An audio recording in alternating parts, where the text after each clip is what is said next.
Here is Brandon live at the Hot Country Awards concert.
Hello there and you're very, very welcome to the Life and Times, and today I'm delighted to welcome Scottish-born, multi-award winning accordion player and singer Brandon McPhee to the show. Brandon, you're most welcome. Thank you very much for inviting me, Hugh. It's great to see yourself here once again.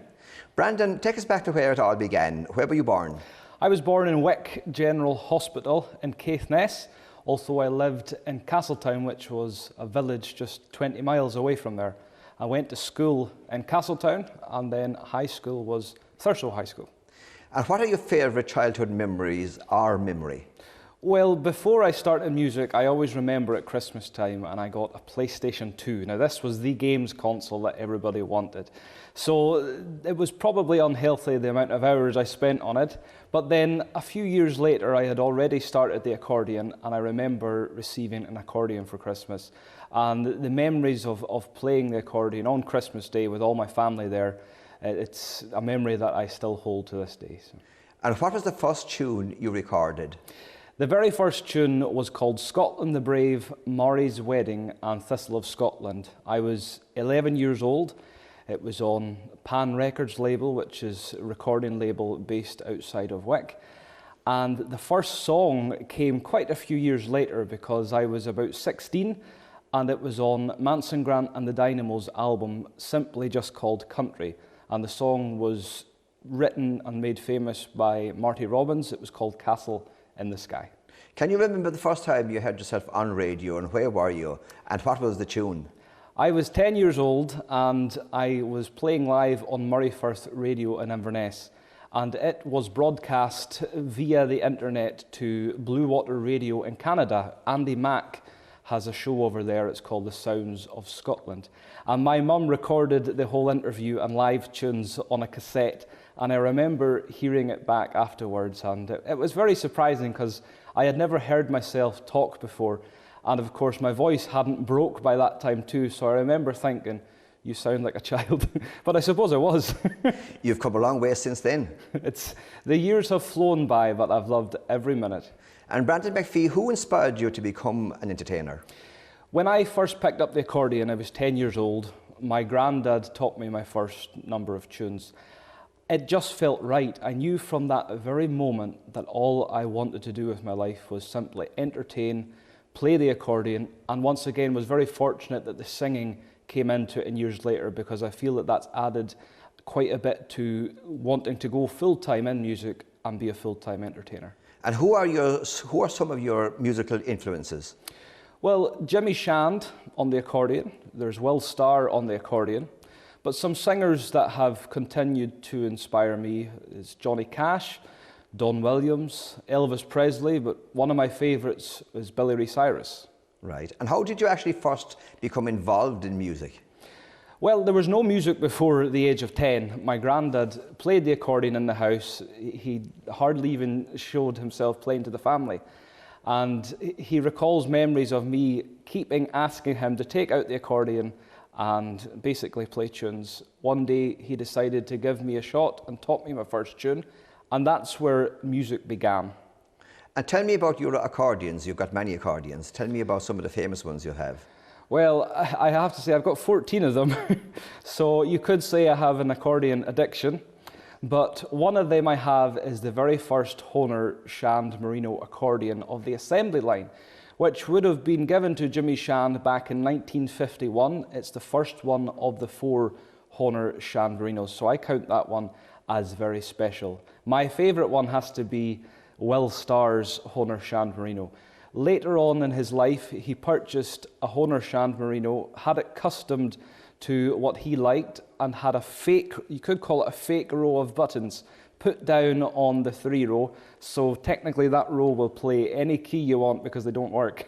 Right. But that's my favourite one. The history that that instrument has for Scottish music, I feel very honoured to have the opportunity to own it. And is the accordion a very hard instrument to actually learn and to play professionally? I think a lot of people get carried away and they think it's harder than it is, and they won't try it. It's like anything else. The more time you practice and you play and even study, just like in school, it becomes easier. So a lot of people is frightened off by the 3-row button accordion, and they tend to go for the piano accordion. But I would love to see even more people play the 3-row. I know there's some amazing 3-row players here in Ireland, as well as many 2-rows, but I could never quite get the hang of them. They were maybe too small for me. Right. And out of all the songs or tunes that you've recorded up to the present time, which 3 are your favourites and why? My very first tune I ever learnt was called The Dark Island, and that would be one of my all-time favourites. It's one we play at every concert we do. I still have memories of my granddad teaching me the tune. Another one that I consider to be very proud of is one that I wrote myself. It's called Achnacaith House. And that is the studio in Pan Records where I recorded my first album and all my other albums. And that one is often requested at our shows as well. The third one I would say would be Give My Love to Rose. We put that one on social media. In fact, yourself has put that on social media also, on different platforms. And the views and comments and shares that people have written under it, it really warmed the heart. I was really delighted that they enjoyed the music. And Brandon, for you, what's the most enjoyable part of performing? There's an electric atmosphere on stage. When I'm on there, I'm in a world of my own. I want to do the best possible performance I can do. I try to better every performance. And that's one of the favourite parts for me. And it's basically interacting with the audience as well. At the end of every concert, I'll go out to the door and talk with people, and they let me know if they think it was good or bad, and thankfully it always seems to be the good comments that come my way. So that is one of the things I love, and I just can't wait to get back out once again and seeing all the people that we haven't seen for so long. Multi-award winner Brandon McPhee, what's your most treasured possession? It has to be my accordions. There's 14 of them, but they all have the same feeling for me. I wouldn't want them to ever go missing, for example. So they would be my most treasured possessions. And is there any one in particular that you're kind of like more than the other? Well, they all have their different individual uniqueness, and they all have a different sound. That's the great thing about these accordions. They go back over 50 years old. They don't make them like that anymore. And they all just look great. I try and keep them in the best possible condition I can. I have them tuned and serviced regularly. One that means a whole lot would be my very first Shand Morino. Now, I purchased that one when I was 13 after a lot of grass cutting, and there was a lot of performances with the accordion in there, along with Manson Grant and the Dynamos. And there was some stuff in my own right as well. Robert Cameron was on the drums and Manson Grant was on the keyboard. But certainly after a lot of hard work, I got there, and that's one I'll have right to the end. Brandon, what are 3 things you can't live without?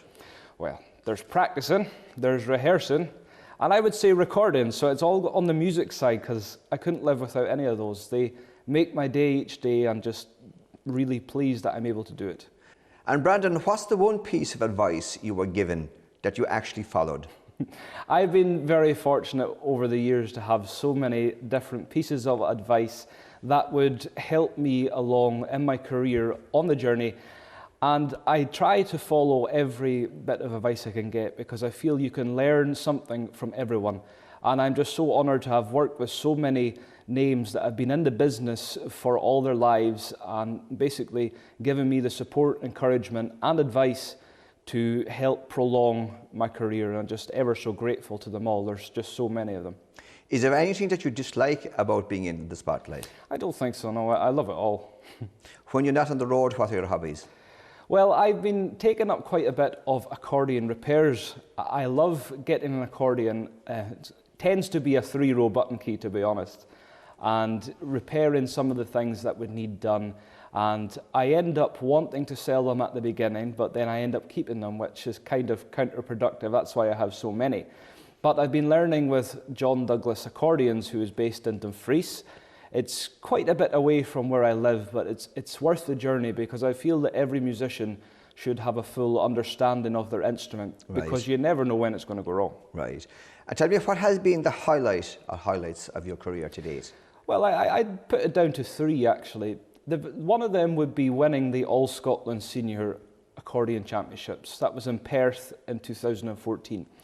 When you win that, you get given the Jimmy Shand Shield, and it was an ambition of mine to always take this back home to Caithness. And the feeling when the judges read out my name for first place, it was remarkable. I just couldn't believe it. Another one would be recording a track along with Foster and Allen. I've looked up to them for so many years, delighted that I'm keep in touch so often with them now, and was honoured to record the single Walking on the Waves. And the third would be performing alongside Daniel O'Donnell on Opry Le Daniel, which was on TG4 and then was broadcast over in Scotland. So we had to come over to Ireland to get on Scottish TV, so that was a good turn.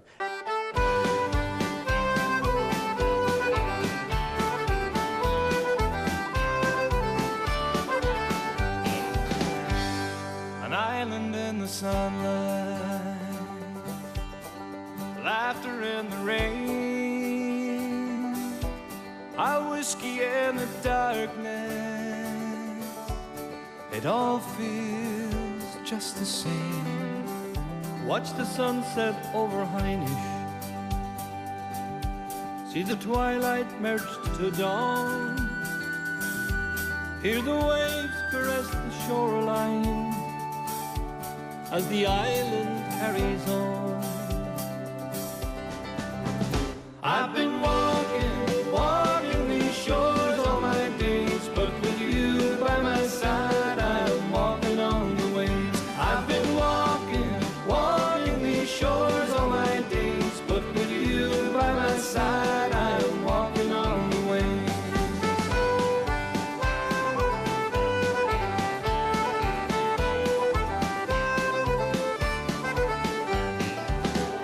There's two lovers on the macadam,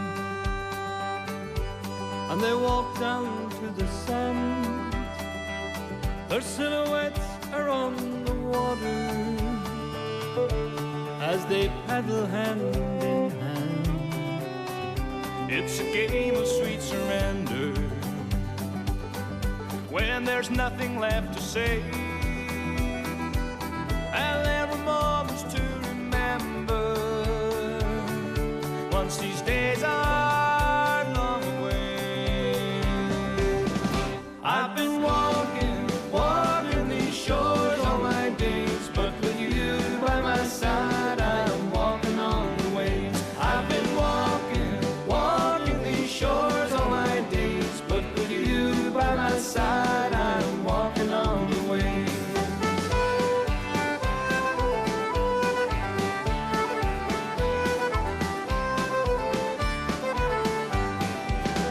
So you look out on the ocean,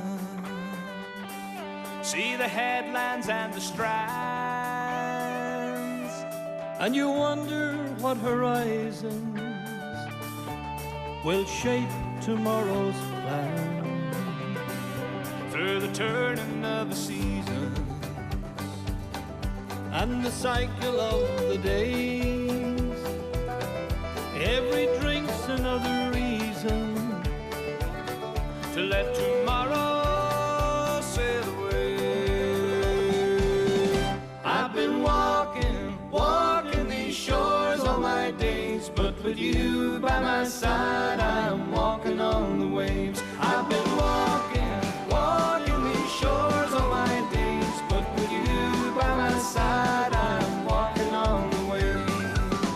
I've been walking these shores all my days, but with you by my side I'm walking on the waves. I've been walking these shores all my days, but with you by my side I'm walking on the waves.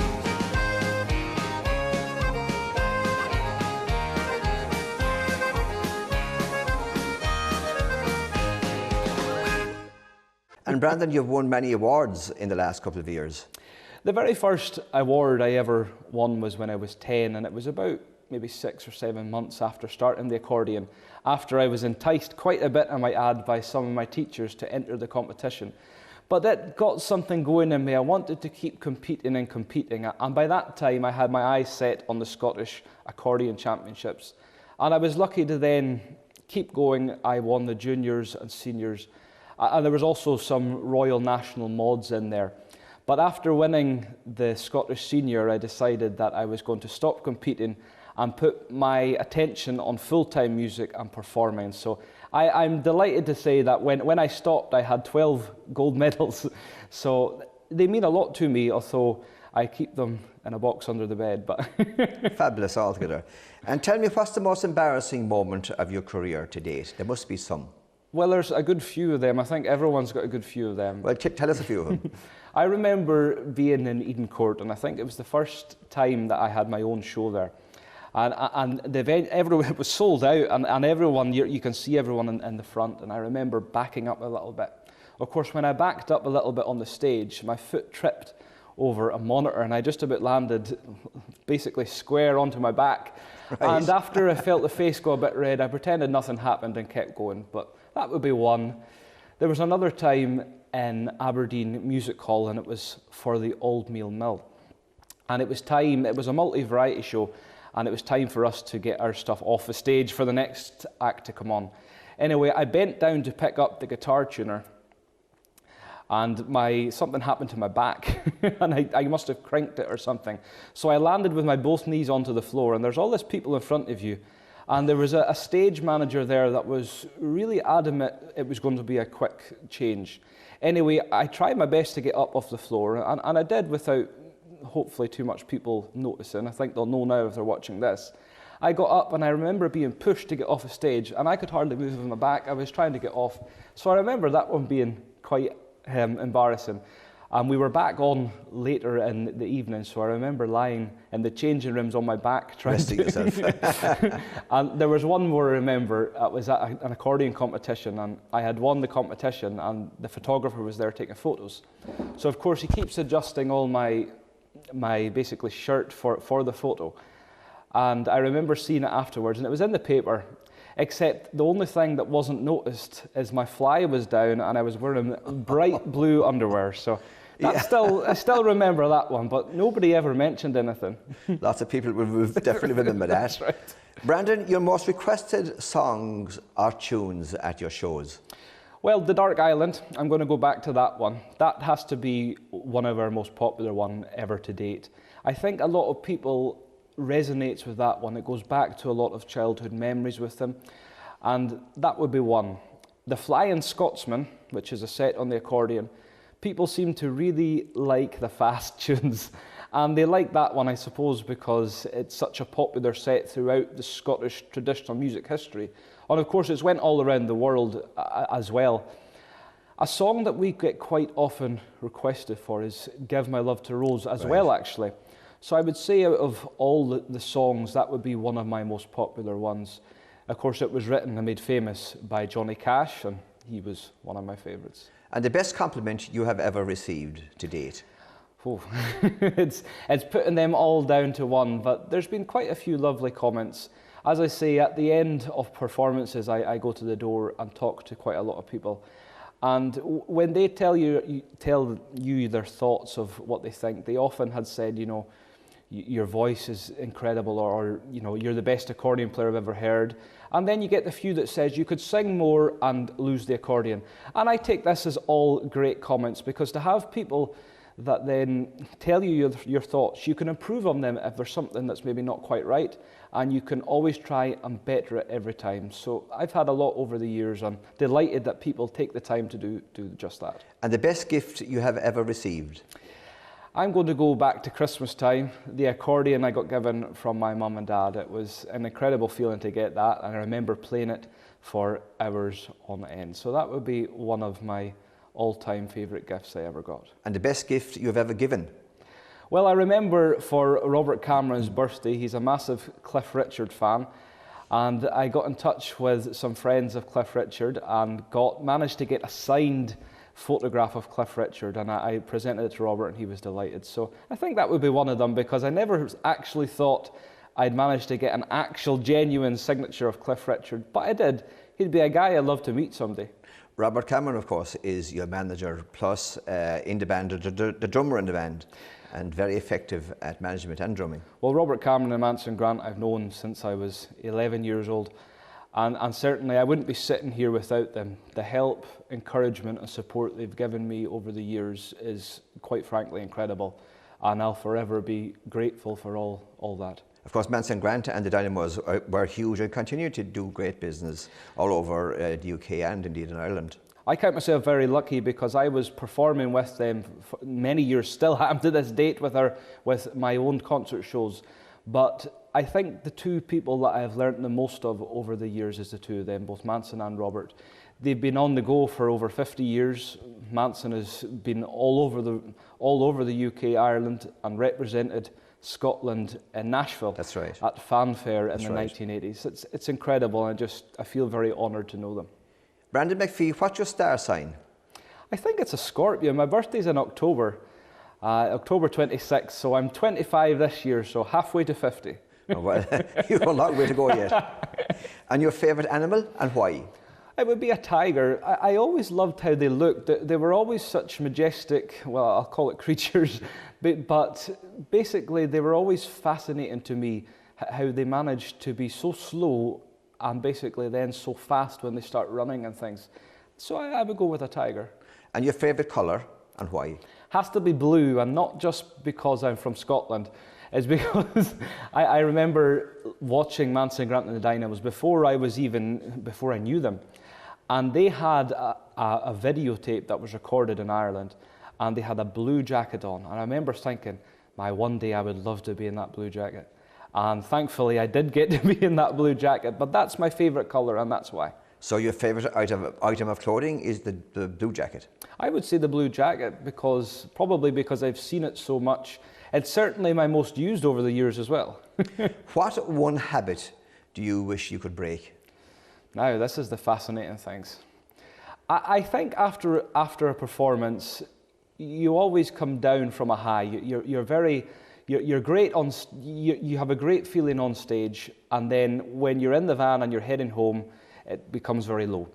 And the first thing you want to do is go to a McDonald's or something to have some sort of midnight snack.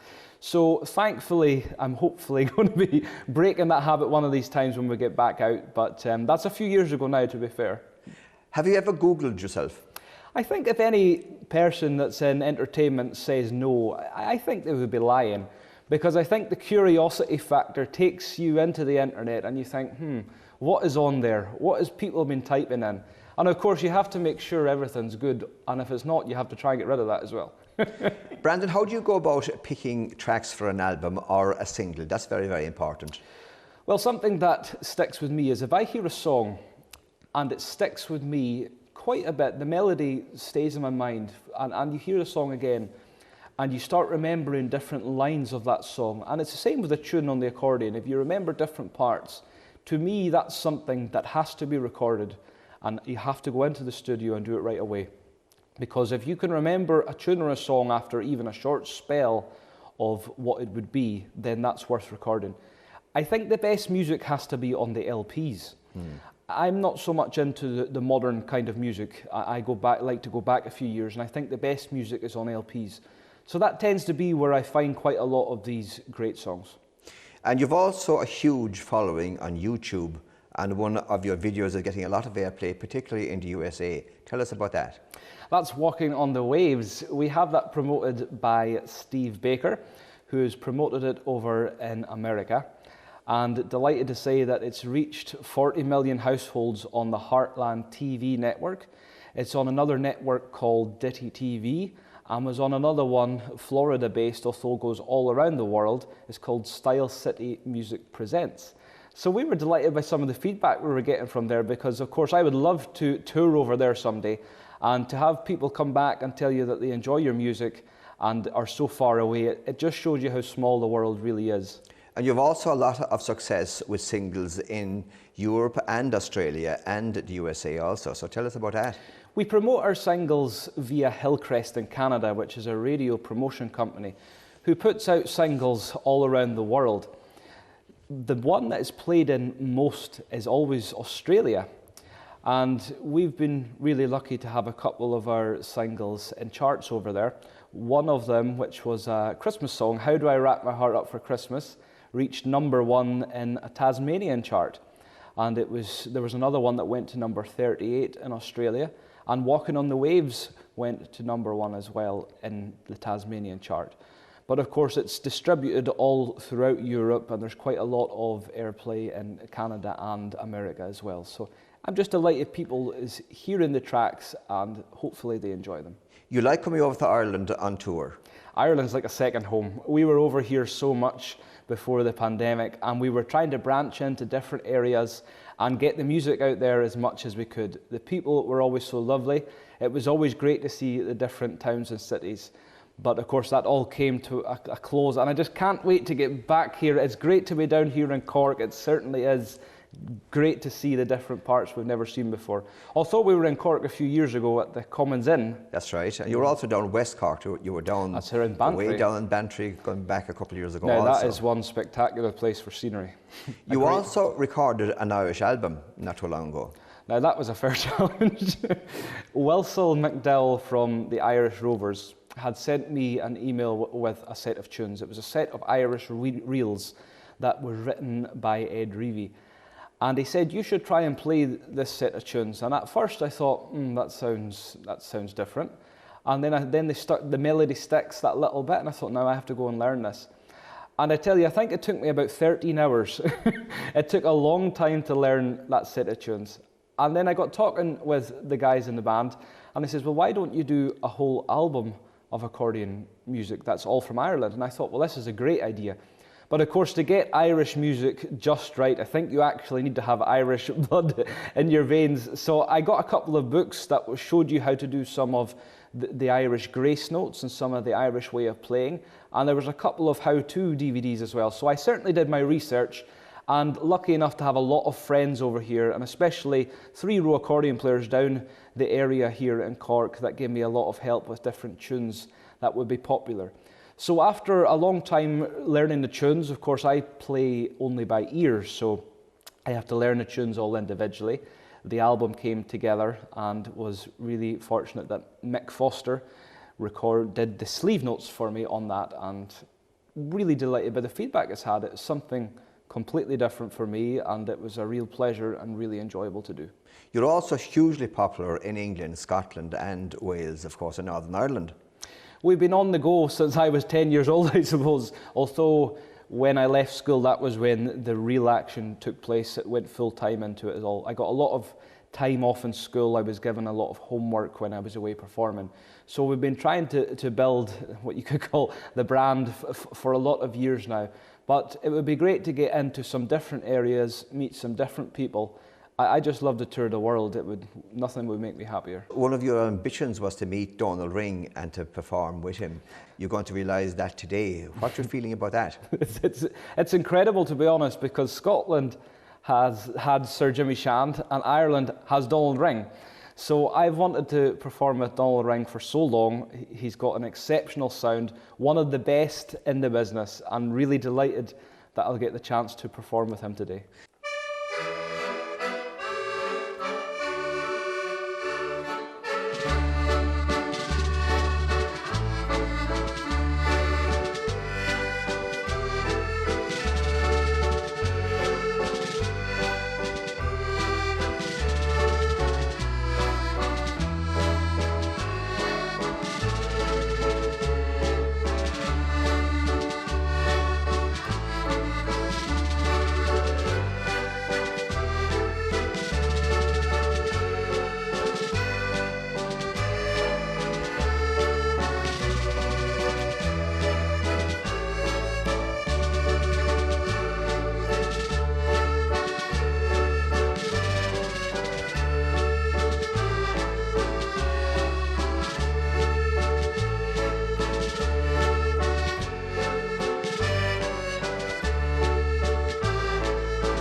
And tell me, when you do concerts, are you nervous before you go on stage?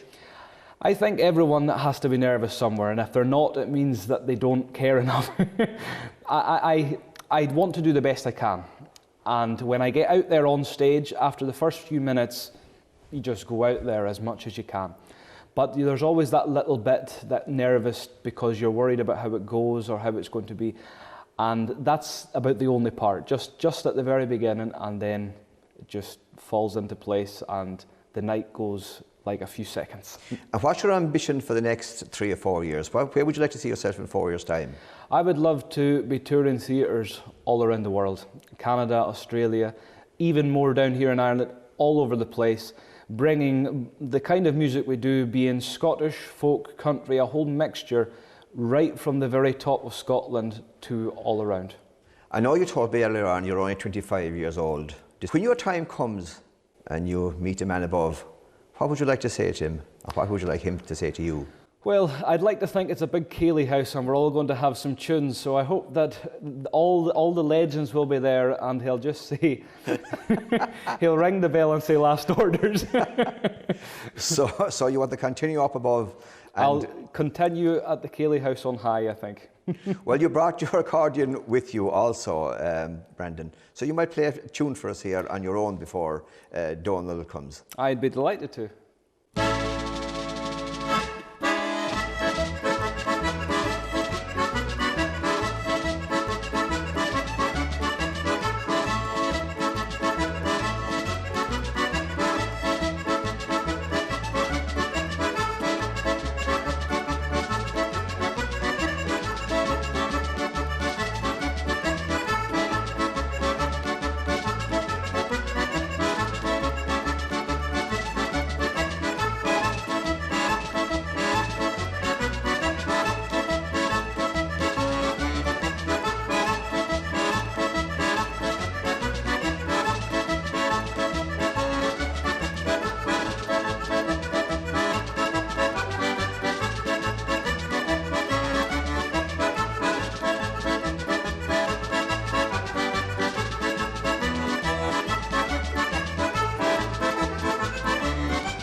And Brandon, over here in Ireland, you also have a lot of promotion going on.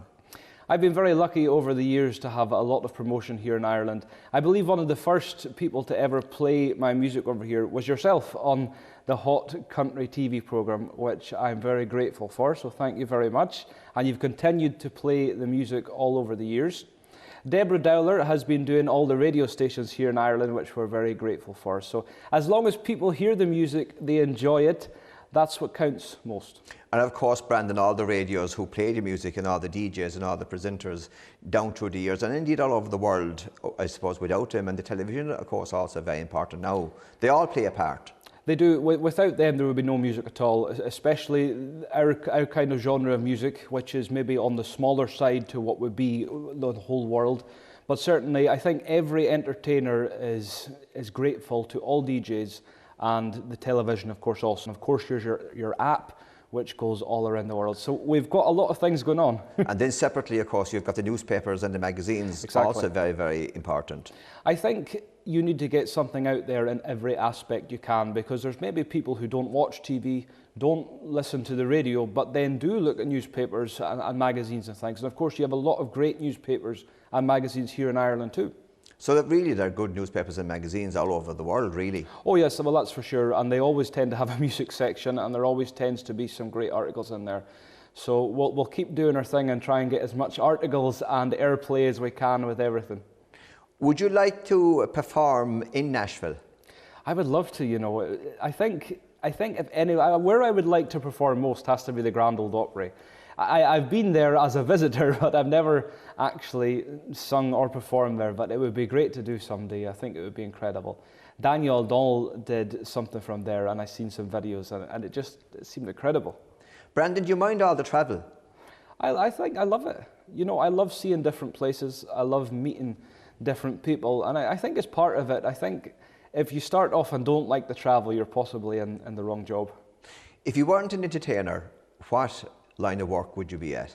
Well, you see, that's the question that I can't really answer, because there was no plan B for me. It was entertainer or nothing. So there's no plan B.